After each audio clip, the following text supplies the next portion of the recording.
अनादि और अनंत परमात्मा को नमन करते हुए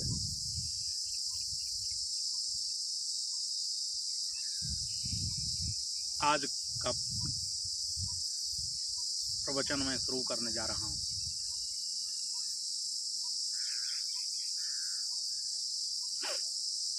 कल के प्रवचन में मैंने कहा था सांग सूत्र के बारे में, जब हम बोल रहे थे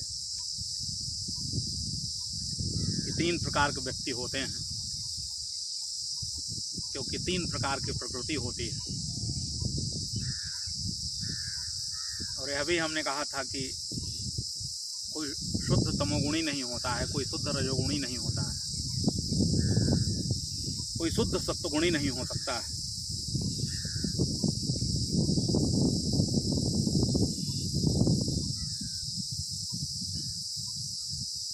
केवल शुद्ध गुणातीत होना ही संभव है।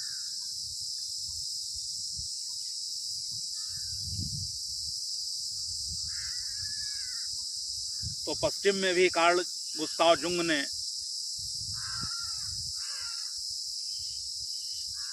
व्यक्तित्व को 3 प्रकार में बांटा है, 3 टाइप्स में रखा है उसने। जैसे हमने रखा सत्वगुण, रजोगुण, तमोगुण।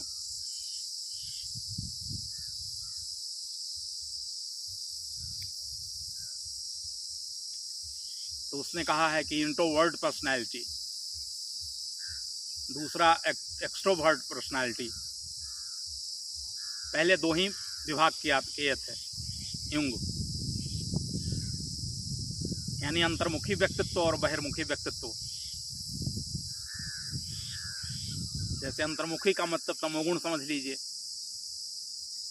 जो अंदर ज़्यादा रहना पसंद करता है, बहिर्यात्रा करना नहीं चाहता है। हालांकि अंतर्यात्रा भी जो होना चाहिए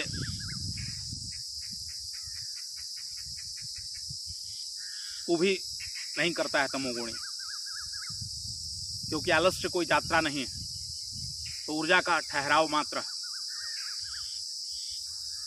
ऊर्जा कहीं नहीं जा रही है, ऊर्जा घूम रही है। रजोगुण में बाहर की गति होती है और बाहर के संसार में जो कुछ है उसके बारे में आदमी सोचता है, विचारता है। धन दौलत पद प्रतिष्ठा,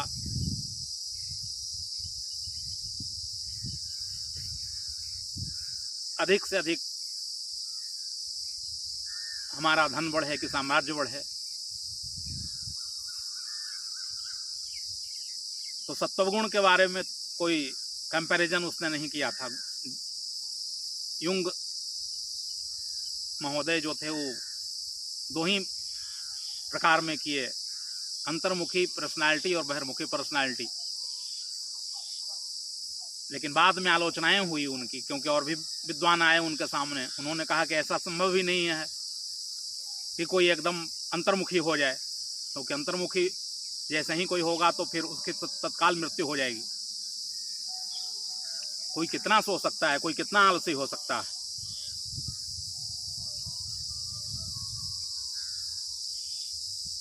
फिर उन्होंने कहा कि ऐसा भी संभव नहीं है कि कोई बिल्कुल निद्रा का प्रयोग न करे, आलस्य का प्रयोग न करे, विश्राम का प्रयोग न करे, दौड़ता ही चला जाए। रजोगुण का अगर कोई प्रयोग ज़्यादा कर रहा है तो उसको विश्राम की भी ज़रूरत पड़ेगी, और बात ठीक भी थी। तो फिर क्या हुआ कि तीसरे शब्द का उन्होंने निर्माण किया। उन्होंने कहा कि ठीक है, एम्बिवर्ट पर्सनालिटी को भी हम रखते हैं। इस तरह से उनका भी विभाग 3 प्रकार से हुआ, अंतर्मुखी व्यक्तित्व, बहिर्मुखी व्यक्तित्व, और उसके मध्य में एम्बिवर्ट माने उभयमुखी व्यक्तित्व। यानी जब जरूरत पड़ता है तो हम अंदर चले जाते हैं, विश्राम को प्राप्त करते हैं, जब जरूरत होता है तो श्रम को हम उपलब्ध होते हैं।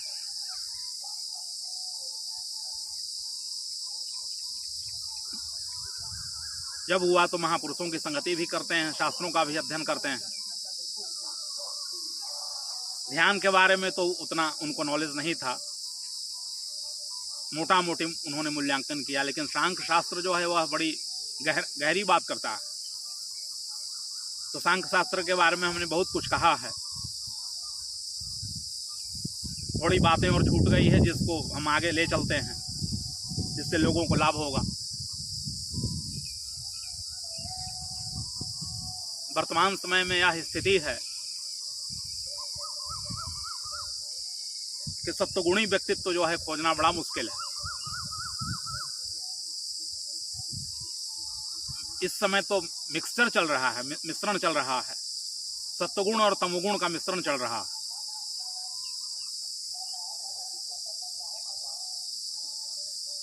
जैसे किसी में रजोगुण ज्यादा है, तमोगुण कम है, किसी में तमोगुण ज्यादा है, रजोगुण कम है, तो रजोगुणी तमोगुणी व्यक्तित्व है उनका, किसी का तमोगुणी रजोगुणी व्यक्तित्व है, किसी में सत्वगुणी है और यानी धर्म की तरफ यात्रा तो कर रहे हैं, लेकिन क्या होता है कि फिर विश्राम करने लगते हैं, थोड़े दूर जाते हैं लेकिन फिर साधना को स्थगित कर देते हैं। ऐसे भी बहुत से लोग हैं। तामस अधिक, रजोगुण थोड़ा। रावण ने भी कहा था कि होए भजन नहीं तामस देहा।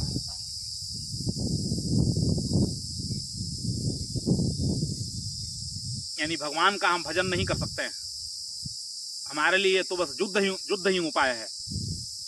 इसी के द्वारा हम परमात्मा में प्रवेश कर सकते हैं। तो रजोगुणी भी परमात्मा में प्रवेश कर सकता है। और फिर रावण लड़ता है और अंत में कहता है कि हम एक योगी की भांति लड़ रहे हैं। मंदोदरी समझाती है कि भगवान के साथ क्यों लड़ रहे हैं। उसने कहा कि अब बात परमात्मा और संसार की नहीं, अब मामला आगे बढ़ चुका है, इससे युद्ध को स्थगित नहीं किया जा सकता है। अब सीता का प्रश्न नहीं है, लंका का भी प्रश्न नहीं है, अब तो योग का प्रश्न है। अब तो निष्काम कर्म करते हुए, चाहे इसमें हमको वही चीज प्राप्त होगा, जीतेंगे तो विजय प्राप्त होगी और हारेंगे भी तो कोई दिक्कत नहीं है, क्योंकि अगर परमात्मा ही आ गया है सामने तो कोई दिक्कत नहीं है लड़ने में। क्योंकि परमात्मा जब हमारे घर तक आ गया, क्योंकि कई लोग ऐसे होते हैं आजकल के, वो रावण से तुलना कर देते हैं कई लोगों की, लेकिन रावण से तुलना किसी की नहीं की जा सकती है। रावण तो बस एक ही बार हुआ, रावण हुआ, उसके बाद कोई रावण नहीं हो सकता।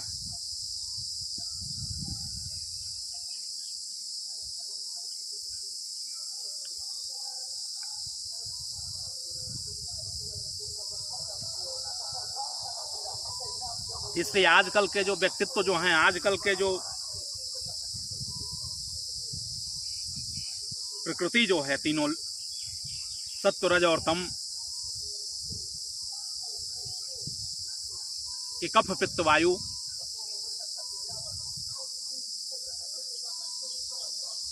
वह सब मिश्रित चल रहा है लोगों में। मिश्रित चलने के कई कारण हैं, क्योंकि भोजन भी हमारा मिश्रित हो गया है। भोजन भी अब न सत्वगुणी रहा, न तमोगुणी रहा, न रजोगुणी रहा।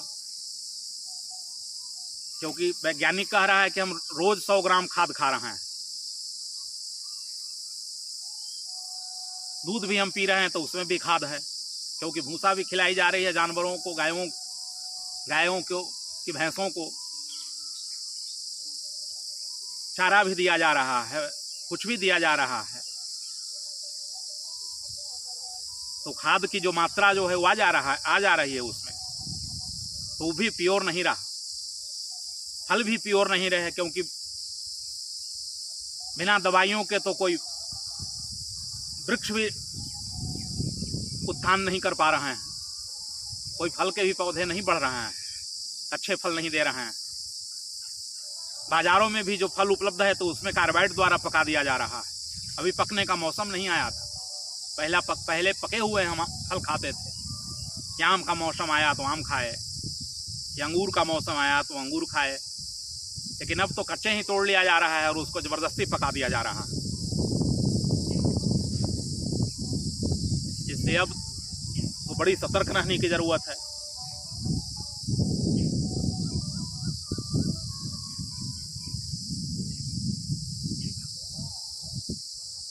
तो आज का जमाना जो है वो कुल मिला करके यह कहा जा सकता है कि तीनों गुण एक दूसरे में घुले हुए हैं, मिश्रित हो गए हैं। सब घुला मिला है, जैसे खिचड़ी जैसा है।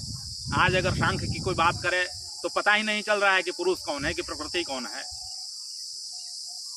क्योंकि अहंकारी भी तीन प्रकार के होते हैं।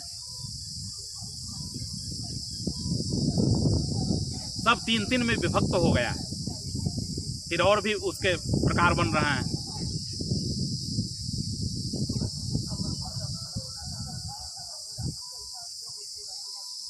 तो आज हमारे प्रवचन करने का जो उद्देश्य है वह हम थोड़े नए तरीके से पेश कर रहे हैं। यानी सांख्य योग को हम कुछ भक्ति की तरफ ले चल रहे हैं। यानी ज्ञानेंद्रियां हमारे पास है, कर्मेंद्रियां हैं, इसको किस तरह से हम मोल्ड करें कि हम परमात्मा में प्रवेश कर सकते हैं, परमात्मा में हमारी भक्ति भी हो सकती है, कि मंदिर भी का भी रास्ता सांख्य से खुल सकता है, कि भगवान के विग्रहों की हम पूजा करते हैं, मूर्ति की भी पूजा हम करते हैं, हमारे यहाँ प्रचलन है। क्योंकि शिवलिंग की प्रतिमा मिली है हड़प्पा और मोहनजोदड़ो की जब खुदाई हुई तो उसमें भी प्राप्त हुआ है। आर्य समाज कहता है कि परमात्मा की कोई प्रतिमा नहीं है। इस्लाम भी दोहराता है, मुसलमान भी पकड़ लिया है और वो भी कहता है कि भगवान की कोई प्रतिमा नहीं हो सकती है।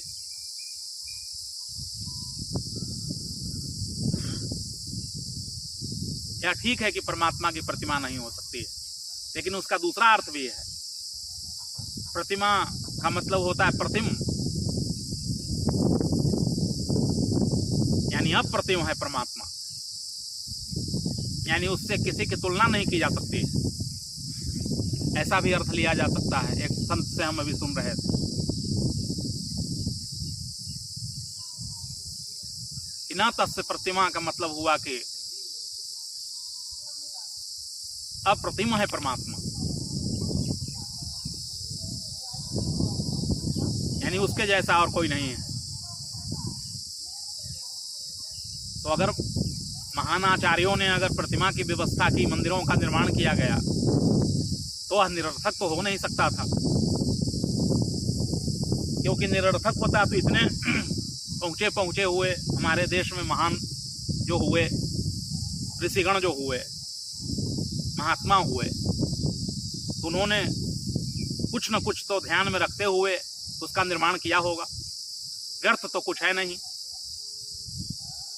हमारा अहंकार ही व्यर्थ है, बाकी कोई भी चीजें व्यर्थ नहीं है। और संतों ने बड़ी कृपा की है कि तरह तरह से वो खोज करते रहते हैं। जैसे तू डाल डाल में पात पात, एक कहावत है कि संसार के लोग भागते फिर रहे हैं, परमात्मा से भागते फिर रहे हैं, कि वेदांत से भाग रहे हैं। हमको समझ में कहाँ आ रहा है, लोग कह रहे हैं वेदांत का मतलब हमको समझ में नहीं आता है, सांख्य का मतलब हमको समझ में नहीं आता है, योग का अर्थ समझ में नहीं आ रहा है, क्योंकि इंसान भागते फिर रहा है परमात्मा से, पलायनवादी है सच पूछा जाए तो। संत पलायनवादी नहीं होते हैं, संत ऐसे हट जाते हैं संसार से, छोड़ देते हैं, कि साधना करने के लिए गुफाओं में भी चले जाते हैं, कि जंगलों में भी चले जाते हैं, और कई लोग उनको पलायनवादी भी कहते हैं, लेकिन स्वयं के बारे में नहीं सोचते हैं कि हम पलायन कर रहे हैं परमात्मा से। जैसे रामकृष्ण परमहंस के पास कोई गया और कहा कि आप तो संसार से भाग रहे हैं, संसार को आपने त्याग दिया, आप तो बहुत बड़े त्यागी हैं, प्रशंसा करने गया था। और संत की क्या हम प्रशंसा कर सकते हैं? जिसको परमात्मा ही प्रशंसा कर रहा है, उसको एक साधारण सा व्यक्ति क्या प्रशंसा कर सकता है? तो गया था प्रशंसा करने के लिए, और कहा कि आप तो बहुत बड़े त्यागी हैं, क्योंकि आपने तो संसार छोड़ दिया, संसार का परित्याग कर दिया। उन्होंने कहा नहीं नहीं भाई, तुम गलत कह रहे हो, मैं त्यागी कहां, तुम सबसे बड़े त्यागी, तुम महात्यागी। क्योंकि हमने तो कंकड़ पत्थरों को छोड़ा है, हमने तो पंच तत्वों को छोड़ा है, पांच भौतिक जो होते हैं सब कुछ, तो हमने संसार त्यागा, तुमने तो परमात्मा को त्याग दिया। हमने तो कंकड़ पत्थर छोड़े हैं, तुमने तो परमात्मा को ही छोड़ दिया, त्याग दिया। तो त्यागी कौन है? रामकृष्ण ने कहा कि मैं तो भोगी हूं, महाभोगी हूं, मैं तो परम भोगी हूं, मैं परमात्मा का भोग कर रहा हूं। जहां विराट ऊर्जा का फैलाव है, जहां सत्य है कि चेतन है कि आनंद भरा हुआ है, तुम तो बड़े क्षुद्रों में चीजों में लटके हुए हो, भोगों में, क्षणिक जिसमें रस आ गया कि क्रोध कर लिए तो उसमें थोड़ा रस आ गया, कुछ धन इकट्ठा कर लिए, इससे तुम हमको त्यागी कैसे कहते हो? हम तुमको महात्यागी कह रहे हैं। तो फिर क्या हुआ कि मूर्ति पूजा जो है हमारे यहाँ मंदिरों का निर्माण किया गया। मंदिर बहुत बड़ा मनोविज्ञान है, साइकोलॉजी है, बात मूर्ति की नहीं है। बात है कि साधारण जन जो है उनको लगाया कैसे जाए परमात्मा में, उनको झुकाया कैसे जाए।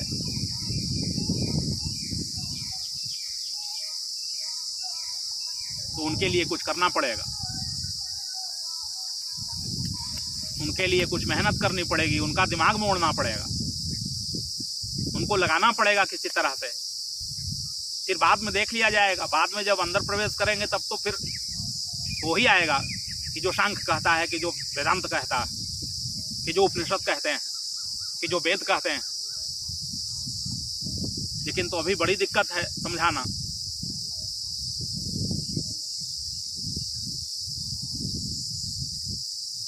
तो मंदिर तैयार किया गया है उसी भांति जिस तरह से हमारे भीतर मंदिर बने हुए हैं। जैसे सहस्रार चक्र है मस्तक में, कि सहस्त्र दल कमल खिले हुए हैं, उसी तरह से मंदिर की ऊंचाइयां हैं, जैसे हमारे भीतर ऊंचाइयां हैं, जैसे कलश विराजमान है मंदिरों में। कि मंदिर में कोई मंत्र जाप करे, अगर ओम की ध्वनि अगर किया जाए तो तत्काल वापस किया जा सकता है। मंत्र जाप कोई करे, कीर्तन कोई बोले, भजन कोई गाए, तो इस तरह से बना हुआ है मंदिर की, उसकी प्रतिध्वनि जो है चारों तरफ फैल सकती है और वाइब्रेशन का निर्माण किया जा सकता है, तरंगायित किया जा सकता है उसको। और जब कोई मंदिर में जाएगा, पापी भी जब मंदिर में प्रवेश करेगा तो उसके गलत भाव नहीं हो सकते हैं, उसके अच्छे भाव ही होंगे। चलो मांगने के ही बहाने कि चलो चलते हैं मंदिर में, चलते हैं कुछ मांगने की, कुछ दुख रोकने जाते हैं कि तो बड़ी तकलीफ है, तो चलो इसी बहाने से सही। परमात्मा के पास निष्काम भाव से जाना बड़ा कठिन है, तो चलो सकाम भाव से ही सही। इसीलिए गीता में कृष्ण ने 4 विभाग किए हैं भक्तों के।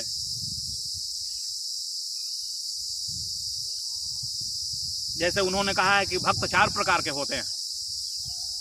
एक अर्थार्थी होते हैं। अर्थार्थी का मतलब कि जिनको धन की आकांक्षा है, धन नहीं है उनके पास, गरीब हैं। जैसे ध्रुव का नाम आपने सुना होगा, पिता के गोद से फेंक दिया जाता है उसको, उसी की माँ जो थी सौतेली फेंक देती है कि तुम इस गोद में तुम बैठने के लायक नहीं हो, क्योंकि उसका एक सौतेला भाई भी था। सौतेली माँ थी सुरुचि, तो आप जानते ही हैं सौत की का डांह कैसा होता है, प्रबल। बहुत दिनों से बातें चली आ रही है कि सौतेली माता कैसी होती है।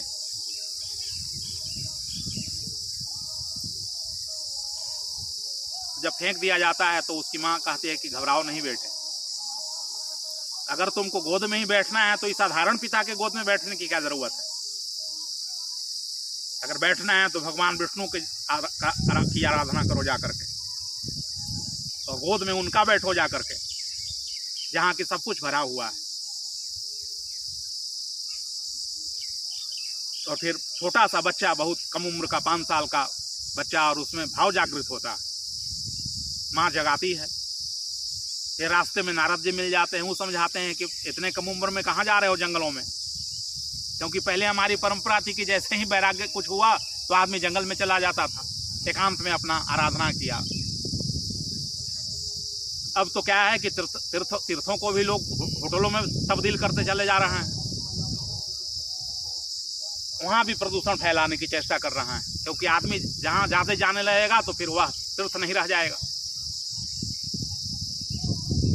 क्योंकि लोग घुमक्कड़ी प्रवृत्ति के भी होते हैं संसार में, जैसे विदेशी हैं आते हैं तो ज़्यादा घुमक्कड़ी ही होते हैं, यहाँ के भी लोग अब घुमक्कड़ी हो गए हैं।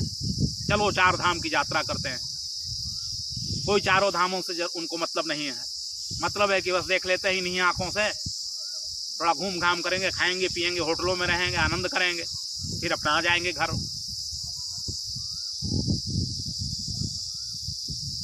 तो पहला भक्त जो होता है वो अर्थार्थी होता है, धन की चेष्टा है उसकी, तो परमात्मा उसको भक्त कहते हैं। चलो धन के नाम पर ही चलो, जब मनोकामना पूर्ति होगी तो कम से कम यह तो तुमको बोध होगा ही, समझदारी आएगी ही कि नहीं भगवान कहीं हैं। क्योंकि कोई अगर मनौती मानता है मंदिर में कि हम गरीब हैं, कि धन नहीं है, परमात्मा हमको थोड़ा दो कुछ, और संजोग से मिल भी जाता है, यह मन के भी नियम है। मंदिर न भी रहता और अगर वो कल्पना करता है, इमेजिनेशन करता, तो क्या होता कि उसको धन प्राप्त हो जाता, क्योंकि जो चीज मांगेगा उसमें उसका मन जाएगा, फिर मन यात्रा करेगा, फिर ज्ञानेंद्रियां यात्रा करेंगी कि कर्मेंद्रियां पीछे पीछे चलेंगी, फिर कर्म के फल आ जाएंगे। होता तो सब भीतर से ही है, लेकिन एक माध्यम बन जाता है।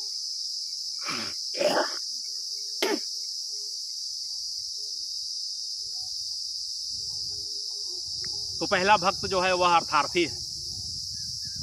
तो कहाँ जाए भाई, हम मंदिर में ही जाएंगे, भगवान की मूर्तियों के सामने ही हाथ जोड़ेंगे। मूर्ति तो भले ही पत्थर की बनी हुई है चाहे धातुओं की बनी हुई है, लेकिन परमात्मा तो कण कण में विराजमान है, वो तो जान ही जाएगा। हम प्रार्थना करेंगे तो कोई जरूरी नहीं है कि हम परमात्मा को जानेंगे तभी प्रार्थना करेंगे। जैसे कई लोग कहते हैं कि पहले तुम स्वयं को तो जान लो, यही तो भक्ति और ज्ञान में फर्क है। ज्ञान का मतलब होता है पहले जानो, उसके बाद कुछ करो, और भक्ति कहती है कि हम क्या जान सकते हैं, परमात्मा इतना विराट है कि हम नहीं जान सकते हैं, हमारी कैपेसिटी नहीं है, क्षमता नहीं है। वो तो बस प्रार्थना करता है, भक्त तो प्रार्थना करता है, मंदिर गया स्तुति गा रहा है, अपना तल्लीन है उसमें।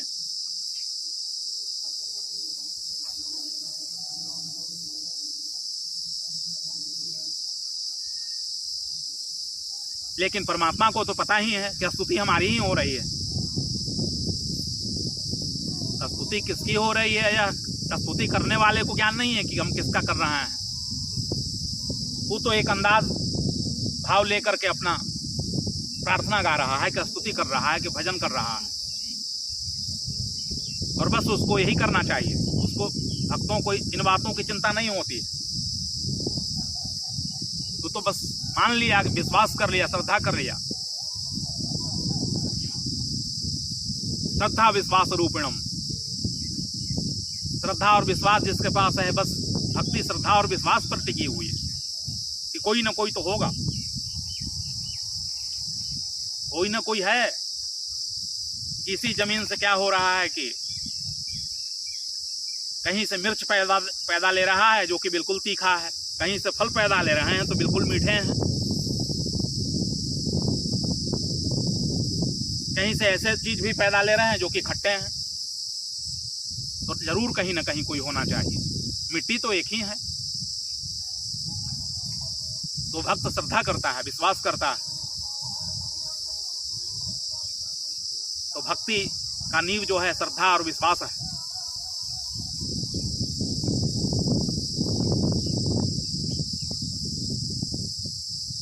तो पहला जो भक्त है वो अर्थार्थी है, धन चाहता है। दूसरा जो है वह आर्त है। आर्त का मतलब होता है कि हमारी पीड़ा खत्म हो जाए, हम बड़े पीड़ा में पड़े हुए हैं, दुख में पड़े हुए हैं। जैसे द्रौपदी पुकारती है कृष्ण को, कृष्ण मदद करते हैं। अदृश्य भाव से परमात्मा जो है मदद करता है, वहां तक मदद पहुंच जाती है। तो परमात्मा को कोई देखे चाहे ना देखे, मदद को देखेगा, परिणाम तो आ रहा है उसके पास, और परिणाम यह सिद्ध कर रहा है कि कहीं ना कहीं कुछ हो रहा है। अगर शीतल हवा यहाँ चली है, अभी तक गर्म हवा चल रही थी और 2 घंटे बाद शीतल हवा चली, इसका मतलब है कि अगल बगल कहीं वर्षा हुई है। क्योंकि वर्षा अगर न होती तो शीतल हवाएं कहां से चलती।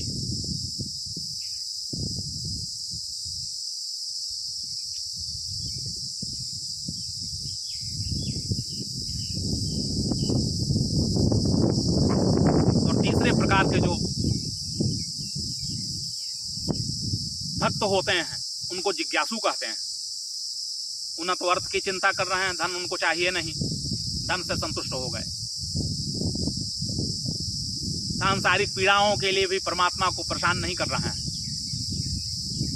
थोड़ा बहुत पीड़ा आई है तो जानते हैं कार्य कारण, जो हमने बताया था कल, जानते हैं कि हमने कुछ किया होगा गलत, परिणाम गलत आ रहा है, इसमें परमात्मा का क्या दोष है।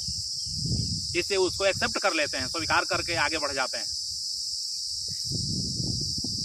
इससे गुहार नहीं लगाते हैं कि आओ हमको बचाओ, कि क्या करो कि क्या ना करो।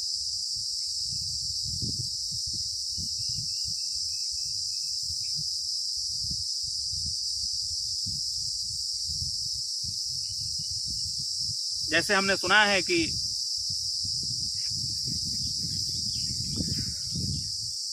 कितना अर्जुन कहीं जा रहे थे, तो जंगल के रास्ते से होते हुए जा रहे थे, तो क्या हुआ कि एक साध्वी मिलती हैं उनको। एक बुढ़िया साध्वी तपस्या में रत हैं और अपने झोपड़े में बैठी हुई हैं, एक मटका जल है। लेकिन अर्जुन तो तब अचंभित हुआ, देख करके आश्चर्यचकित हुआ कि वहां एक तलवारें भी चमक रही थी उनके बगल में। तो थोड़ा चकित हुआ कि भाई तपस्या का तलवार से क्या लेना देना है, साधना का। हम तो क्षत्रिय हैं, हम अगर तलवार लिए हुए हैं तो कोई बात ठीक है, इसके कारण कुछ हो सकते हैं। लेकिन साध्वी और तलवार तो जिज्ञासा होती है, और फिर वहां जाते हैं, प्रणाम करते हैं और पूछते हैं कि माता जी हम कुछ पूछना चाहते हैं, आप तो तपस्विनी जान पड़ती हैं, लेकिन हमको शक हो रहा है, थोड़ा चिंता भी हो रही है। तलवार आप रखे हुई हैं, किसके लिए रखी हुई है? तलवार का क्या प्रयोजन है साधना से?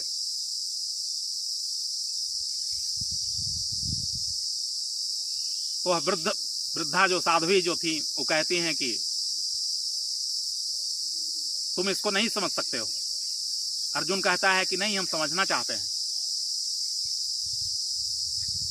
कहा कि 3 लोगों के गर्दन काटने के लिए हम रखे हुए हैं तलवार। कि अगर 3 आदमी कहीं मिल जाए जिसको हमने दिमाग में रखा है, तो अगर कहीं भी मिल जाए तो फिर मैं उसका गर्दन काटे बिना नहीं रहूंगी।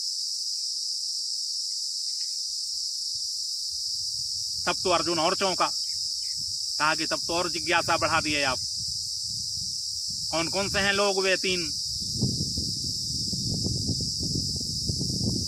साध्वी कहती है कि पहले का नाम तो जशोदा है। तो जशोदा ने क्या किया?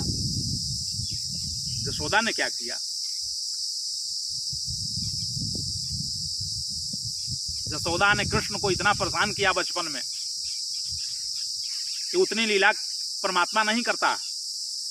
परमात्मा कोई बच्चा नहीं है कि माखन चुराएगा, कि रास रचाएगा, कि यहाँ दौड़ेगा कि वहां दौड़ेगा। परमात्मा का स्वरूप तो परम शांत स्थिति का है, वहाँ तो शांति है, वहाँ तो सच्चिदानंद है। लेकिन यशोदा ने नाच नचाया, तो उसके प्रति हमारा गुस्सा है कि यशोदा कहीं भी अगर मिल जाए तो फिर मैं उसका गर्दन एकदम काट करके अलग कर दूंगी। तो ठीक, दूसरा कौन है? दूसरा अर्जुन है। तब तो और अर्जुन चकित होता है कि क्योंकि अर्जुन ही था वो। कहा कि अर्जुन ने तो क्या किया? अर्जुन ने क्या किया? अर्जुन ने ड्राइवर बनाया, सारथी बनाया, भगवान को सारथी बनाया और अपने ऊपर बैठा हुआ था अहंकार में। महाभारत के युद्ध में कि और भी कई काम ऐसे थे जिसमें परमात्मा को जाने की जरूरत नहीं है। स्वयं अपने ही कर्म किया था, अपने ही कर्म का परिणाम आया था। द्रौपदी को दांव पर लगाया था कि जुआ खेला था जाकर के, और उसके परिणाम स्वरूप उसके पास युद्ध आए थे। युद्ध बहुत पहले से हो रहे थे, लेकिन उसको छुपाते गया, कोई प्रतिक्रिया नहीं किया, कोई प्रत्युत्तर नहीं दिया। अंत में फिर महाभारत आए, और महाभारत का परिणाम जानते ही हो कि कितनी हत्याएं हुई, कितना विनाश हुआ। और अगर अर्जुन पहले ही तैयारी कर देता कि नहीं भाई, हम असत्य को सहन नहीं करेंगे, अधर्म को सहन नहीं करेंगे, तो शायद युद्ध ही इतना नहीं बढ़ता आगे, और उसमें परमात्मा तक को उसने घसीटा। इसलिए उस पर भी मैं क्रुद्ध हूं। मेरा क्रोध उस पर भी भड़क रहा है कि अगर अर्जुन मिल जाए तो उसका भी मैं गर्दन काटे बिना नहीं रहूंगा। तो तीसरा कौन है? अर्जुन पूछते हैं। तो तीसरा द्रौपदी है। तो द्रौपदी ने कौन सा गलत काम किया? तो बहुत गलत काम किया। द्वारिका से परेशान किया उनको, वस्त्र हरण हो रहा था, चीर हरण हो रहा था, और अपने ही कर्मों से हो रहा था। लेकिन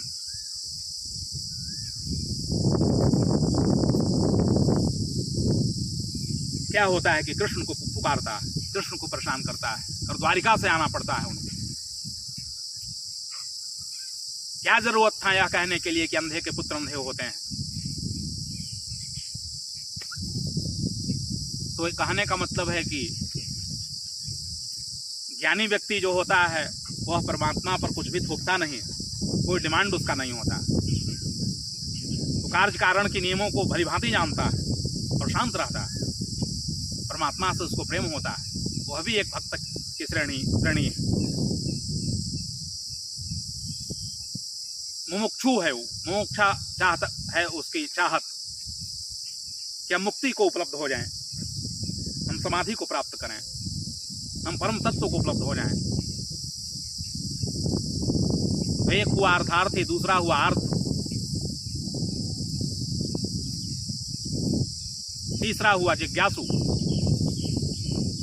जैसे साधक खोज में निकलता है परमात्मा की सत्य की खोज में निकलता है, संत के पास जाता है, जहां जहां महापुरुष बैठे रहते हैं, जहां जहां से उसको खबरें आती है सत्य की, वहां जाता है, विनम्रता पूर्वक बैठता है, प्रणाम करता है, पूछता है, उसको जानने की इच्छा है। अब वो ब्रह्म सूत्र में प्रवेश कर रहा है कि भक्ति सूत्र में प्रवेश कर रहा है। अथा तो भक्ति जिज्ञासामः। नारद अब कहते हैं अपने भक्ति सूत्र में कि भक्ति यहां से शुरू होती है, अथातों से शुरू होती है। अथातों का मतलब होता है कि अब देखने के लिए और संसार में कुछ भी नहीं रहा। अब अगर और कोई चीज है देखने के लिए तो फिर उसको हम देखना चाहते हैं। ऐश्वर्य को हमने देख लिया, लेकिन अब ईश्वर को हम देखने की चाहत है, इसको जिज्ञासु कहते हैं। और चौथा ज्ञानी कहलाता है। ज्ञानी सबसे श्रेष्ठ है, कृष्ण ने कहा, क्योंकि ज्ञानियों की कोई चाहत नहीं है, वो जान लिया, अब वो जिज्ञासा भी नहीं कर रहा है, अब स्थित हो गए।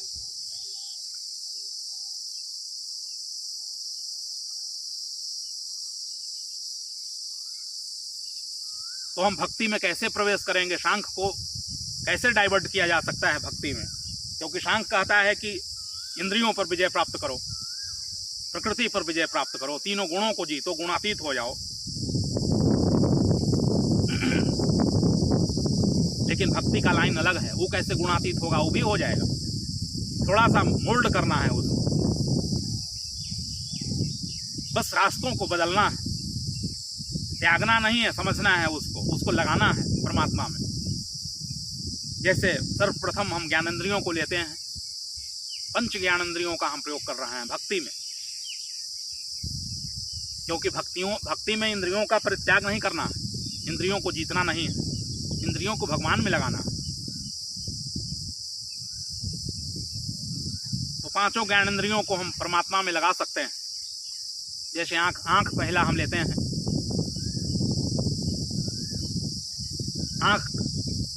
आंखों की जो वृत्तियां हैं वह कैसे शुद्ध होंगी? आंख कैसे शुद्ध होगा? शांख इंद्रियों के विरोध में है। इसका कारण यह है कि हम आंखों को गलत जगहों में ले जा रहे हैं, इसलिए कहता है कि इसको बस में करो, उधर जाने ही ना दो। जैसे कोई शराबी है तो कहाँ जा रहा है? वैश्यालय में जा रहा है, वेश्याओं को देख रहा है, वहां मजा ले रहा है।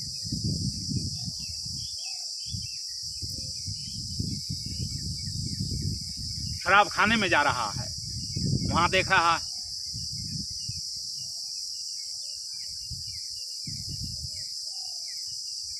स्त्रियां हैं वो ब्यूटी पार्लर में जा रही हैं,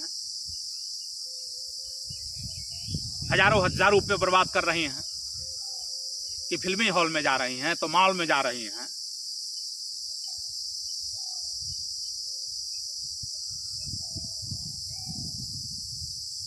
यानी चमक दमक पर ज्यादा दिमाग है। तो शांख से अगर भक्ति में हम अगर प्रवेश करेंगे तो क्या है कि बहुत कुछ छूट जाएगा। प्रवचन भी सुनने के लिए जब स्त्रियां जाती है तो सज धज कर बढ़ा जाएंगी, उतना क्या जरूरत है? उतने पैसे बर्बाद करने की क्या जरूरत है? हम सादा वस्त्र में भी जा सकते हैं, थोड़े से वस्त्रों से भी काम चल सकता है। कबीर ने कहा है कि पतिव्रता के पंचगजी ने मिली हैं, भड़ुआ खाए बतासा रहे। यानी कोई पतिव्रता स्त्री है, साध्वी है, उसको 5 गज की साड़ी भी नहीं मिल रही है।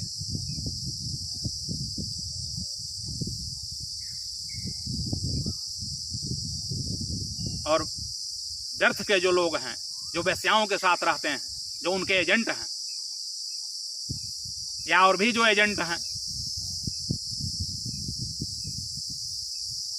जो बेविचार कर रहे हैं, झूठ बोल रहे हैं, असल में धन ज्यादा इकट्ठा किया ही जा रहा है, क्योंकि हमको गलत रास्ते में उसका प्रयोग करना है। कुछ ही लोग ऐसे होते हैं कि सही सही रास्ते में उसका प्रयोग करते हैं। तो आंखों को कहां ले जाना है? आंखों को ले जाना है मंदिर में, उसको ले जाना है मंदिर में, मूर्ति को देखे, भगवान को देखे, स्वयं श्रृंगार न करे, भगवान को श्रृंगार करावे, या अपने भी श्रृंगार करे तो भगवान को भी श्रृंगार करावे। मीरा ने कहा है कि साज श्रृंगार बाम दीपक घूंघरू। मीरा भी श्रृंगार कर रही हैं, लेकिन श्रृंगार कृष्ण को भी करवा रही हैं। श्रृंगार अपने लिए नहीं कर रही हैं कि कोई साधारण व्यक्ति हमको देख करके मोहित हो जाए। और जब स्त्रियां जब श्रृंगार करके निकल रही हैं बाहर, लिपस्टिक लगा लगा करके, कि शादियों में दिखा रही हैं साड़ियां पहन करके, कि ड्रेस बदल रही हैं, मिनटे मिनटे में ड्रेस बदलती हैं औरतें शादियों में, प्रदर्शन कर रही हैं। तो प्रदर्शन और दर्शन, स्त्रियां प्रदर्शन करती हैं, क्यों? क्योंकि पुरुष दर्शन कर रहा है उसका। पुरुष आनंद लेंगे, हमको आनंद मिलेगा इसमें। हीरोइनें सिखा रही है कि कैसे प्रदर्शन करना है। उसके भी गुरु हैं, ऐसा नहीं है कि ऐसे ही हो जा रहा है। उसके भी गुरु घंटाल लोग हैं कि कौन सा शर्ट पहनना चाहिए, कैसा जींस पहनना चाहिए। तो ब्यूटी पार्लर में खर्च कर दे रहे हैं हजारों हजार रुपया, भाई संत महात्माओं को दे देते, जो साधना कर रहा है, कोई जरूरतमंद बच्चों को दे देते, तो शांख से भक्ति में हम प्रवेश कर सकते हैं। अगर सही दिशा में हमारी यात्रा हो, हम देखें, लेकिन क्या देखें? जो देखने योग्य वस्तु है उसको देखें। वृक्षों को देखें, वृक्षों को देखने से वासनाएं उत्पन्न नहीं होती। पौधों को देखें, पहाड़ों को देखें, नदियों को देखें, विद्वान पुरुषों को देखें, विद्वान पुरुषों से बातचीत करें। पुरुषों की स्थिति होगी कि मंदिर में जाए तो थोड़ा सावधान होकर के जाए, ऐसा ना हो कि भगवान को देखने के बहाने स्त्रियों को ही देखने लगे वहां। इसलिए इस्लाम ने ऐसा किया था। प्रयोजन, मस्जिद में स्त्रियां नमाज पढ़ने के लिए नहीं जा सकती हैं, और वो ठीक है, हम इसको स्वीकार करते हैं, इसका विरोध हम नहीं करते हैं, क्योंकि मंदिरों में कई बार गलत घटनाएं भी घट जाती हैं। लोग स्त्रियों को देखने के बहाने भी मंदिरों में जाते हैं। तो इस्लाम कहता है कि दोनों का जगह हम बदल देते हैं, क्योंकि अभी साधना पहले स्तर पर है, अभी अभी सीढ़ी चल रही है, अभी प्राथमिक चरण उसके हैं। तो प्राथमिक चरण में हम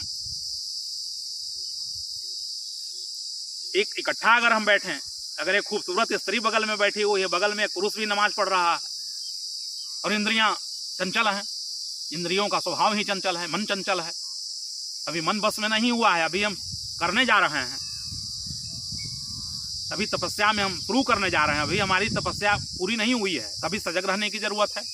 तो ठीक है कि स्त्रियां अपना घर में नमाज पढ़ ले उसी वक्त और की प्रार्थना कर ले, और पुरुष अपना मंदिर में प्रार्थना करें, मस्जिद में जाकर के करें, ताकि दोनों को कोई दिक्कत ना पड़े, दोनों शांत रहें।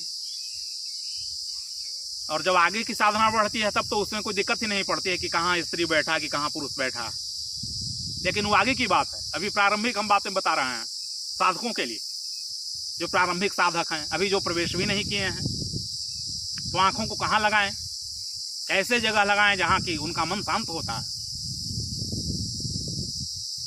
लेकिन आजकल क्या होता है, इधर प्रवचन सुन रहे हैं महात्माओं का, उधर कपिल शर्मा शो चल रहा है, दिन में अपना इधर देख रहे हैं, रात में टिकटॉक देख रहे हैं, तो फिर इससे ऊर्जा हमारी संगठित नहीं हो सकती है, ऊर्जा अखंड नहीं हो सकता, ऊर्जा खंडित हो जाएगी। कभी भक्ति करेंगे, कभी संसार में जाएंगे। तो आंखों को ऐसे लगाया जाए। दूसरी इंद्रियां हैं कान, कान से वही सुने जो कि सुनने लायक है। ऋषियों ने कहा है कि जीवेम सरदा शतम शृणुयाम सरदा शतम, 100 साल तक सुने, लेकिन 100 साल तक क्या सुने, क्या सुने 100 साल तक? फिल्मी गाना, अब फिल्मी में भी भद्दे भद्दे गीत, भोजपुरी खेसारी लाल का गीत, गीतों में भी हाई क्वालिटी के भी गीत होते हैं, कि सूफियाने अंदाज के भी गीत होते हैं, या पुराने बहुत जमाने के जो लिखे जाते थे गीत, जो विद्वान लिखते थे, वो भी हद तक कुछ अच्छा था। लेकिन अब इस समय तो बिल्कुल अंग प्रदर्शन है। अब पोर्नोग्राफी और फिल्म में कोई भी फर्क नहीं रह गया है, आगे चल करके दोनों एक ही हो जाएंगे कुल मिला करके।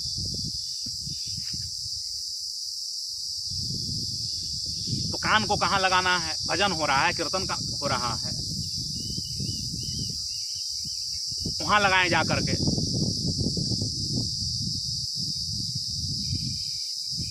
राइट लिसनिंग हमने उस दिन कहा था, तो ही सुने जिसको जिसकी जरूरत है।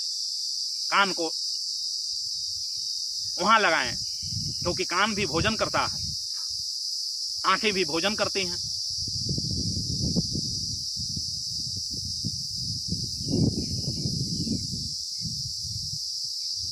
उसके बाद फिर जिह्वा हुई, जिह्वा में स्वाद हम लेते हैं। इससे स्वाद क्या लिया जाए? सादा भोजन, उच्च विचार कहा गया है। भोजन हम कर रहे हैं लेकिन बड़ा ही मसालेदार है, बड़ा तीखा है, कड़वा है, यानी पेट को खराब करेगा, गैस्ट्रिक बनाएगा, और जो जिसका पेट खराब रहेगा वो भजन और कीर्तन क्या गा सकता है? वो तो पेट पर हाथ रखे रहेगा। जैसे आजकल बफर सिस्टम चल गए हैं, पशुओं का जो भोजन होता है उसमें भी लोगों को खाने नहीं आ रहा। तो जिह्वा का भी सही सही प्रयोग किया जाए।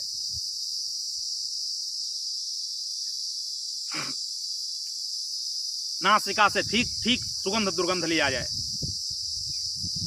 जो भगवान का भजन करता है तो लैट्रिन के पास नहीं बैठेगा जाकर कि जहां गोबरों का ढेर रखा हुआ है,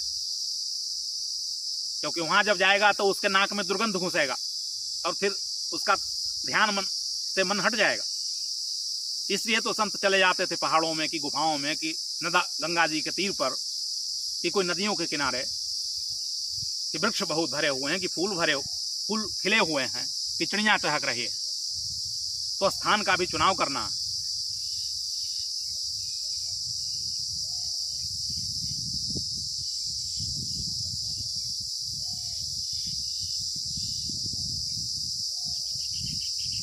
और त्वचा से स्पर्श करना है हमको। किसको स्पर्श करें? वासना भरा हुआ चित्त भी किसी को स्पर्श करता है, भोगी भी स्पर्श करता है। दूसरों को लूटता है। पत्नी लूट रही है पति को, कि पति लूट रहा है पति को, माने काम वासना लूट रहा है। इससे रामकृष्ण कहते थे परमहंस की, कामनी और कांचन से सावधान ही रहना। कामनी माने कामना का प्रतीक है, कंचन माने सोना। जैसे हमने सुना है कि रामकृष्ण को कोई देने गया, दीक्षा लेने गया था और बहुत बड़ा आदमी था, तो हीरों का एक गठरी लेकर के गया उनके पास और कहा कि हम दीक्षा लेने के लिए आए हैं। प्रभावित हो गया होगा देख करके उनके त्याग को। उन्होंने कहा कि ठीक है दीक्षा देंगे, जाओ इसको गंगा में फेंक करके आओ। तो फेंकने के लिए जाता है, लेकिन एक एक करके फेंक रहा था। पहले बड़ा निहार रहा था उसको, क्योंकि पकड़ तो अभी बनी ही हुई थी उसकी। तब एक फेंकता था, फिर देखता था, देर होने लगी। रामकृष्ण ने कहा कि देखो तो मूर्ख क्या कर रहा है, अब फेंकना ही है उसको, तो फिर बड़ी देर हो रही है। एक गया, कहा कि महाराज वो तो एक एक करके फेंक रहा है और देखता है पहले बड़ी निगाहें भर करके, और तब फेंकता है उसको। रामकृष्ण गए स्वयं और कहे, अरे मूर्ख, जब इसको फेंकना ही है तो इतनी देर करने की क्या जरूरत है? और कहते हैं जल्दी फेंक हमारे सामने। तो हमको स्पर्श करना है, रूप रस गंध स्पर्श और शब्द।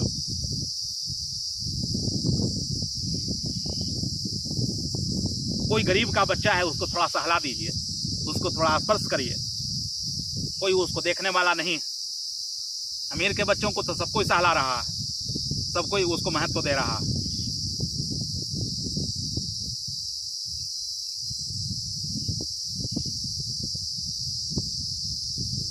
लेकिन जिनके पास प्यार नहीं मिल रहा है, जिनको, उनको भी प्यार दिया जाए, उनको भी बराबर समझें आप। अपने बच्चे को कौन प्यार नहीं देता है? अपने बच्चे को कौन मिठाई नहीं देता है? लेकिन बगल में कोई गरीब का बच्चा बैठा हुआ है तो फिर उसको तो कोई देखता भी नहीं है, उसको तो देखना भी पसंद नहीं करेगा, क्योंकि इसका नाक बह रहा है। तो नाक बह रहा है तो थोड़ा पहुंच दे नाक को। तो अगर इंद्रियों को परमात्मा में हम लगाएं, सकारात्मक दिशा में अगर हम उसको प्रवृत्त करें, तो सांख्य योग भक्ति योग में बदल सकता है।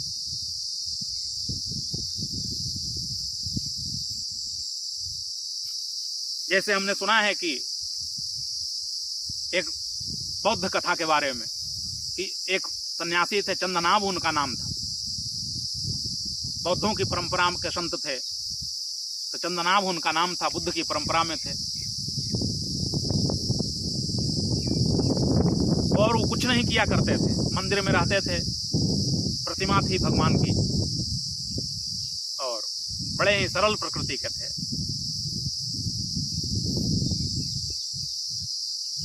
चंदन लगाने का काम करते थे, चंदन बनाते थे, बनाने में बड़ी देर लग जाती थी, बड़े एकाग्र हो जाते थे, बड़ी भक्ति भाव से भर जाते थे। ऐसे वो लिखा हुआ है कि तुलसीदास चंदन घिसे तिलक लेत राम रघुवीर, यानी स्पर्श किसको हम कर रहे हैं, यह बात बड़ा महत्वपूर्ण है। स्पर्श कैसे कर रहे हैं? स्पर्श साधारण ढंग से भी किया जा सकता है, स्पर्श विशेष ढंग से भी किया जा सकता है। तो क्या होता है कि चंदन लगाते थे और लगाते लगाते साधना बढ़ने लगी धीरे धीरे धीरे धीरे, और कोई साधना नहीं करते थे कि बुद्धों की परंपरा में ध्यान की क्रिया है, कि विपස්සना करना है, कि आनापान सती योग है। कुछ नहीं करते थे, बस उनका यही काम था, सजाना संवारना। रामकृष्ण जब आरती करते थे माँ काली को, तब कभी 3 दिन बीत जाए, कभी 4 दिन बीत जाए, कभी 5 दिन बीत जाए, रात दिन चल रही है आरती, रात दिन आरती चल रही है। कोई नियम कर्मकांड नहीं, जैसे कि पुजारी रहते हैं मंदिरों में बेईमान टाइप के, तो उनको धंधा कर रहे हैं, वहां उनको पगार भी मिल रहा है। अगर पगार न मिले तो भगवान की सेवा नहीं कर सकते हैं। जो उनको रखे हुए हैं वो तो और बेईमान होता है, वो तो और भी भगवान से उसको मतलब नहीं होता। वो नौकर रखे हुए हैं, पुजारी माने नौकर, सर्वेंट। अब नौकर से हम क्या पूजा करवा सकते हैं? ओशो ने व्यंग में एक जगह लिखा है कि कुछ दिन के बाद ऐसा आएगा कि लोभ इतना बढ़ जाएगा कि आदमी अपनी पत्नी से भी प्रेम नहीं करेगा, नौकर एक रख लेगा और कहेगा कि ऐसा है कि हमारे बदले में तुम ही संभोग कर लेना, जाकर के हमारे बदले में तुम ही स्पर्श कर लेना। जैसे एक सेठ था, लेकिन पहले यह कहानी हम पूरा कर लेते हैं। तो महाकश्यप बुद्ध के मूर्ति में चंदन लगाया करते थे, चंदनाभ, चंदनाभ उनका नाम ही पड़ गया था। चंदन लगाने से उनमें अभाव प्रस्फुटित हो गई थी, मणिपुर चक्र जागृत हो गया।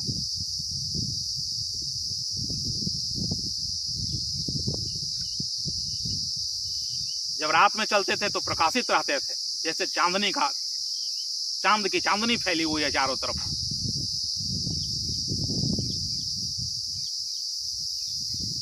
तो स्पर्श भी कई तरह से होते हैं।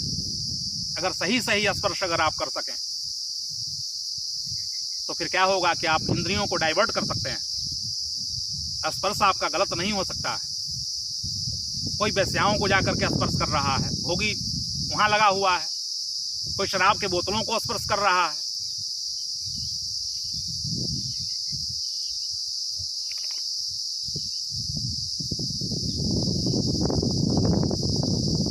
कोई हत्या कर रहा है तो स्पर्श कर रहा है, चाकू रखे हुए हैं कि तलवार रखे हुए हैं कि पिस्टन रखे हुए हैं कि कारतूस रखे हुए हैं, वो भी स्पर्श कर रहा है।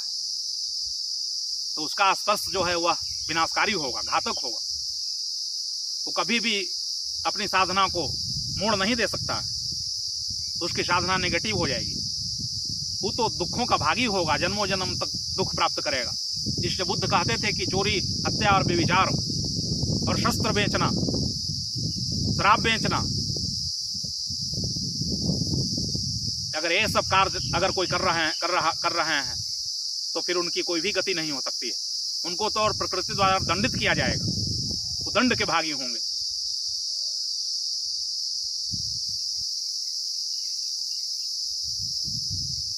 तो एक योग जोक हम पढ़ रहे थे, एक चुटकुला हम पढ़ रहे थे। एक कंजूस सेठ जो था वो कमाता था बाहर,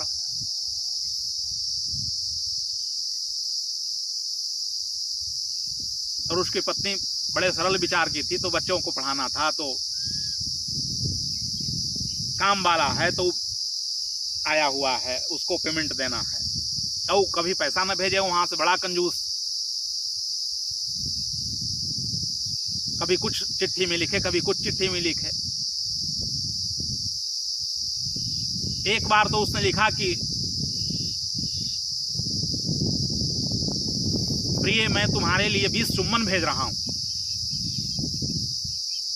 अब यहां पैसों की जरूरत है, बच्चों को फीस देना है, कि मकान का किराया देना है, कि जो काम करने आता है उसको देना है, कि शिक्षक ट्यूशन पढ़ाने आता है उसको देना है। पत्नी ने सोचा कि अब इसको तो कुछ बताना पड़ेगा। अब वहां से 20 चुम्बन भेज रहा है तो इससे क्या होना जाना है,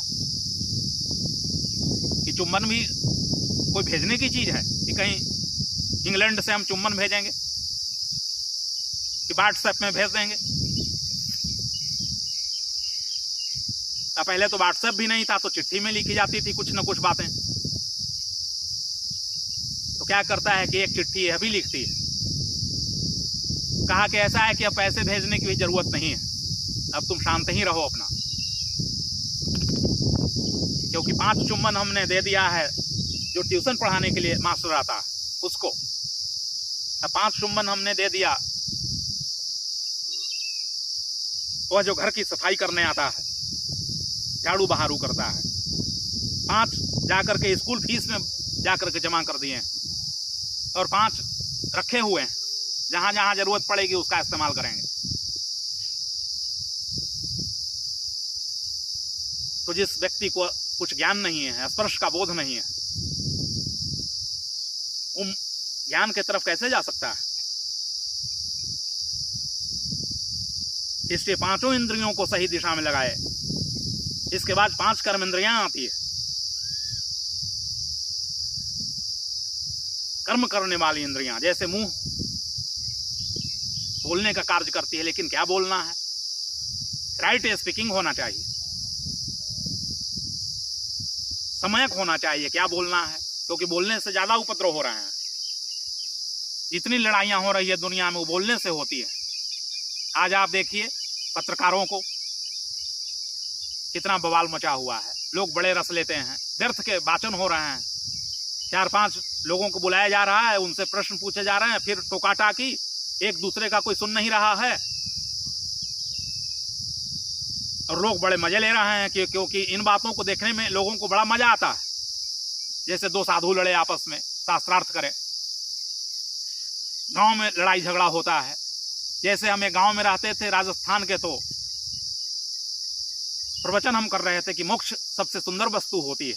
मोक्ष अगर प्राप्त हो जाए, मुक्ति अगर संसार से मिल जाए, तो बहुत बड़ी बात हो सकती है। यही उपलब्धि है हमारे जीवन की। कुछ चर्चा कर रहे थे, एक व्यक्ति खड़ा हुआ, गंवार था गांव का, 20, 25, 30 साल का लड़का, कहा कि लेकिन महाराज हम कुछ और कहना चाहते हैं, बड़े विनम्र भाव से। हम सोचे कि कुछ और बढ़िया बात पूछेगा, तो उसने कहा कि हमको महाराज मोक्ष नहीं चाहिए। हमने कहा तो तुमको क्या चाहिए? कहा कि हमको तो गांव में लड़ाई झगड़ा जो होते रहता है उसमें बड़ा आनंद आता है देखने में। जब लोग लड़ते हैं, जब लोग लड़ाई करते हैं, जब गालियां देते हैं कि लठ चलता है, कि बंदूकें चलती हैं, तो बड़ा आनंद आता है। फिर हम उस गांव से चले गए, कुछ दिन रहे, फिर बाद में गए तो उसी के यहाँ लड़ाई चल रही थी। हमने कहा कि अब भाई बड़ा उदास था। हमने कहा उदास तुम हो? तो देख रहे हैं घर में लड़ाई झगड़ा बड़ा चल रहा है भाइयों में। हमने कहा कि तुम उस दिन क्या कहे थे? उस दिन तो कहे थे कि मोक्ष की क्या जरूरत है महाराज, हमको तो बस इसी गांव में जन्म लेने दीजिए, बार बार अपना लेते रहेंगे, लड़ाई झगड़ा देखने में बड़ा अच्छा लगता है। हमने कहा तो अपनी लड़ाई झगड़ा कैसा लग रहा है देखने में? तो मुंह का प्रयोग कैसे करना है हमको? मुंह का प्रयोग करना है, कम से कम गीत गाइए गाली की जगह पर, क्योंकि गाली भी उन्हीं वर्णमालाओं से बनती है जिससे गीत बनते हैं। आप फिल्मी गाना भी गा सकते हैं उसी मुंह से, और उसी मुंह से आप भजन भी गा सकते हैं, कीर्तन भी गा सकते हैं, मंत्रोच्चारण भी कर सकते हैं।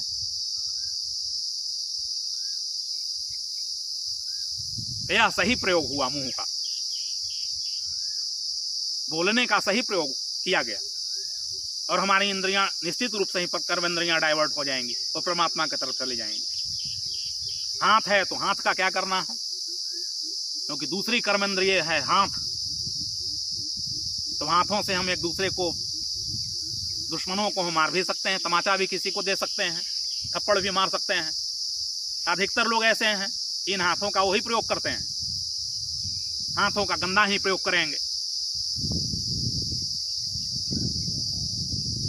कामियों को आप जानते हैं कि क्या करता है हाथों का प्रयोग। लेकिन जो भक्त होते हैं, भक्ति में अगर जाना है, अगर भक्ति में हाथों को ले जाना है तो क्या करेंगे, इन्हीं हाथों से आप पूजा के थाल सजा सकते हैं, जा करके पुष्प को तोड़ सकते हैं, फूलों को तोड़ सकते हैं। जैसे हमने सुना है कि भगवान बुद्ध जब बुद्धत्व को उपलब्ध नहीं हुए थे, जब सिद्धार्थ थे, तो यशोधरा तो अपने ही खान परिवारों में शादियां होती थी, सब राजा लोग थे, सब लोगों के संबंध थे कि कोई बुआ थी तो कोई दूर के रिश्ते थे कि नाते थे। आज भी ऐसे ही होते हैं, करीब करीब थोड़ा दूर हो जाए। तो यशोधरा से सिद्धार्थ को प्रेम था, सब लोग चर्चा चला रहे थे कि 2 राजकुमार हमारे घर में हैं। एक बुद्ध का जो भाई था देवदत्त, तो उसकी तो और चाहना थी, वो तो और भोगी था। यशोधरा सुंदर कुलीन घर की, शांत सौम्य सर्वगुण संपन्न। तो सिद्धार्थ मिलने के लिए जाते हैं और देवदत्त भी मिलने के लिए जाता है। तो देवदत्त भी फूलों को ले जाता है। फूल प्रतीक है प्रेम का, पुष्प कि जीवन में खिलना है प्रेम से, मुरझाना नहीं है। तो देवदत्त क्या करता है कि बाजार से खरीदवा लेता है। एक मंत्री को कहता है कि जाओ इतना फूल खरीद करके ले आओ, और उसका गुलदस्ता बना करके और यशोधरा को भेंट करता है। और सिद्धार्थ क्या करते हैं, बुद्ध क्या करते हैं, बुद्ध क्या करते हैं कि एक सरोवर में प्रवेश कर जाते हैं जहां एक कमल के फूल खिले हुए थे। तो प्रवेश करते हैं तो स्वाभाविक क्या होगा, उसमें स्वाभाविक क्या होगा कि पैर में कीचड़ लगेंगे, क्योंकि कमल के जड़ों में होता क्या है, कीचड़ होते हैं, कीचड़ में कमल खिलते हैं।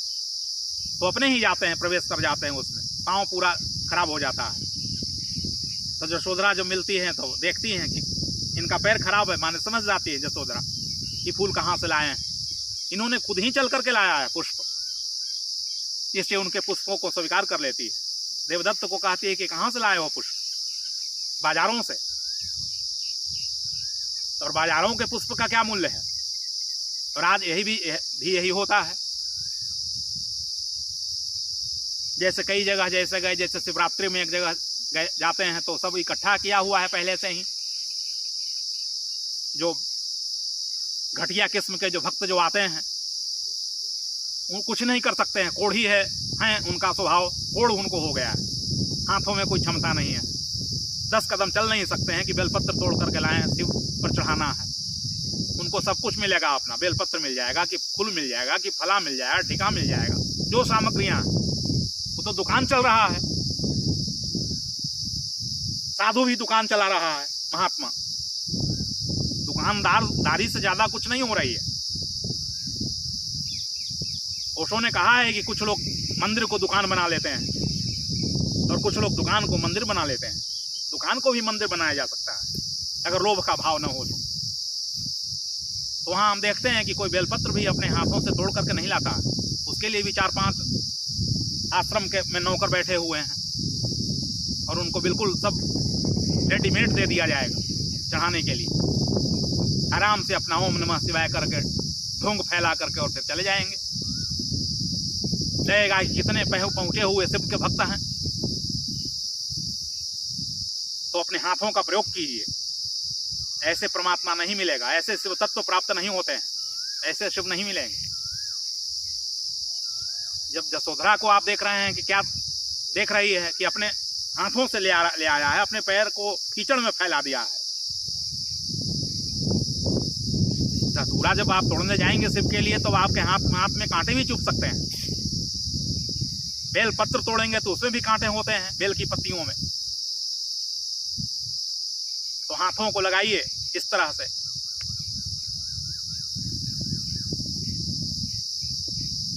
इन पैरों से चलकर हमने मंदिर कभी न धाया, हरिओम शरण का एक भजन है। इन हाथों से तो फूल चढ़ाइए, कि पुष्प चढ़ाइए भगवान को, कि चंदन का लेप लगाइए, उसी में मन लगा रहे आपका। मंदिर में की अगर साधना करनी है तो बस वहीं जमे रहिए, पड़े ही रहिए, वहां नींद आ जाए भी तो वहीं सोइए। फिर जागृति, फिर मंत्र का जाप, फिर शाम का मामला आ गया, फिर पुष्प चढ़ाना है, कि फिर कुछ तुलसी दल चढ़ाना है, तब होगा। इस तरह से क्षुद्रता दिखाने से कोई मंदिर का संबंध नहीं है। मंदिर की साधना तो और बड़ा कठिन है, बड़ा सूक्ष्म है, बड़ा भावपूर्ण है, उसमें भाव का महत्व है।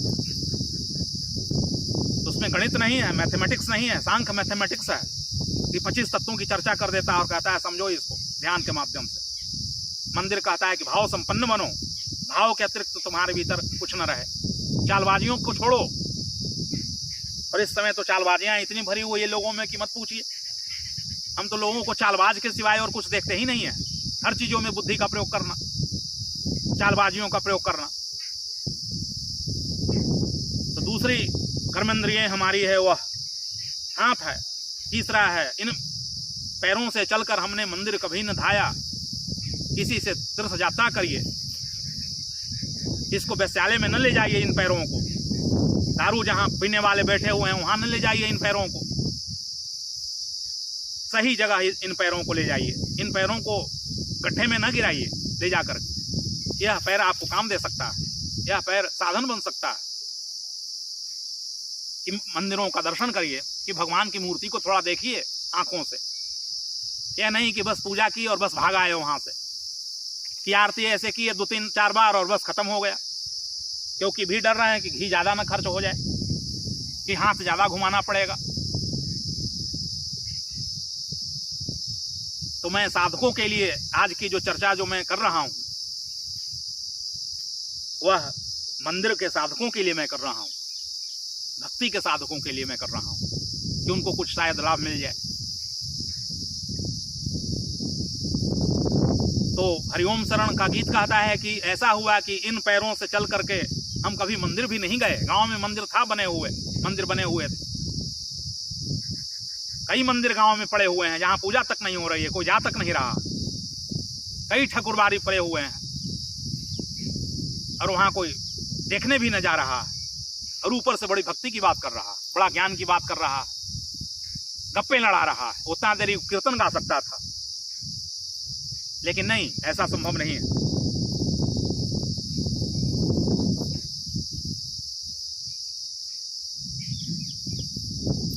और चौथा है लिंग। लिंग एक प्रतीक है हमारे शरीर में, सृजन का प्रतीक है, सृजनशीलता का प्रतीक है। जैसे शिवलिंग हम कहते हैं ना, उसी तरह से हमारे पास भी लिंग है। पुरुषों के पास भी लिंग होता है, कि स्त्रियों के पास भी योनि होती है, कि गर्भाशय होता है। वो कोई भोगों के लिए नहीं बनाया गया है।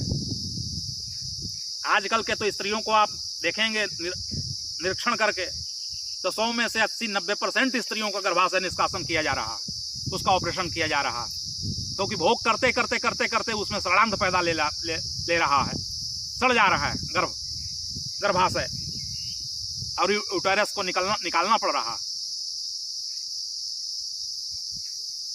वह बना है सृजन करने के लिए, कि कोई कबीर को हम पैदा करें इस गर्भ से, कि कोई मीरा को हम पैदा करें, कि कोई घोषा को पैदा करें, कि कोई अपाला पैदा करें, लड़का हो या लड़की हो, लेकिन उत्तम प्रकृति का हो, जो देश के काम आए, समाज के काम आए, जहां बैठे तो रोशनी फैलाए। पूत कपूत तो का धन संचय, सपूत तो का धन संचय, कबीर कहते हैं कि सुपुत्र को पैदा करना चाहिए। तुलसीदास ने कहा है कि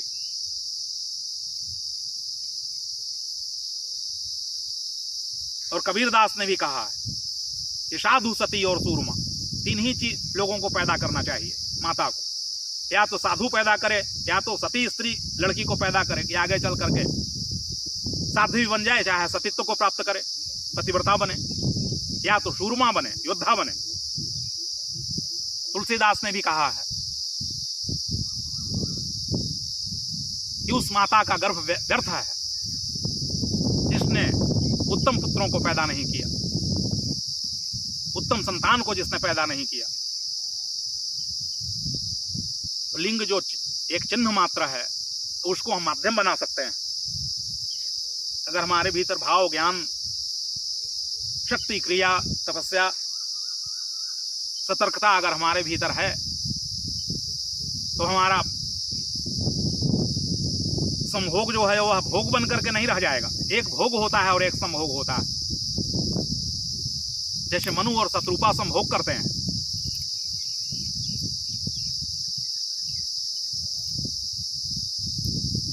वसुदेव और देवकी संभोग करते हैं, कोई भोगों की लालसा नहीं है,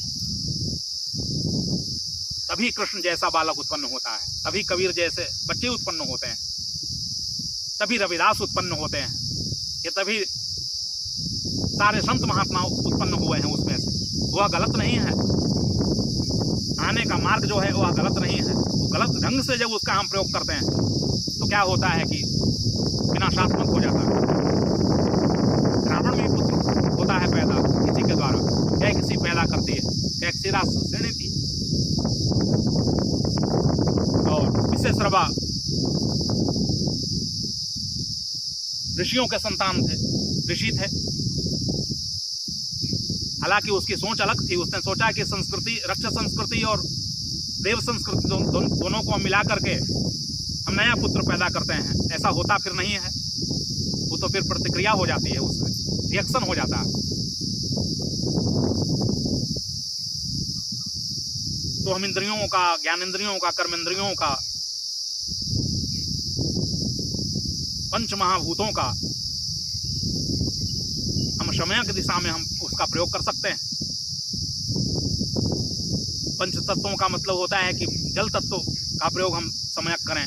जल का मतलब होता है जब चित्त शांत रहे, हमारा ठंडा रहे। अग्नि तत्व का हम कब प्रयोग करें कि भोजन किए हैं तब अग्नि की जरूरत है, शांत रहने की जरूरत है, तो जल तत्व हमारे भीतर बहते रहना चाहिए। तत्व की जो साधना करते हो वे जानते हैं इन बातों को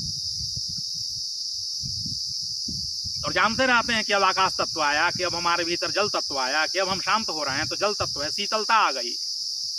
कि अग्नि तत्व भी आता है तो थोड़े प्रबल होते हैं, कभी प्रबलता की भी जरूरत होती है, कभी दुश्मनों को भी मिटाना पड़ता है, मूढ़ों के लिए लड़ना भी पड़ता है। इसलिए तो अर्जुन को कृष्ण कह रहे हैं कि लड़ो, माने अग्नि तत्व को प्रबल करो, तुम क्षत्रिय हो, तुम जब लग रहे हो कि जल तत्व को प्रकट कर रहे हो, शीतलता तुम्हारे भीतर आ गई है, ढोंग कर रहे हो, तो कभी आकाश तत्व हो कि हम फैल जाएं, एकदम हमारी चेतना फैलने लगे, तुरंत में फिर परम पुरुष परमात्मा को हम प्राप्त हो जाएं। इस तरह से सांख्य दर्शन के बारे में आज हमने बताया, इसको कैसे भक्ति में डाइवर्ट आप कर सकते हैं और फिर आप अपनी मुक्ति का राह स्वयं बना सकते हैं। इतना कह करके हम आज के प्रवचन का यहीं विश्राम दे रहा है। ओम शांति शांति शांति।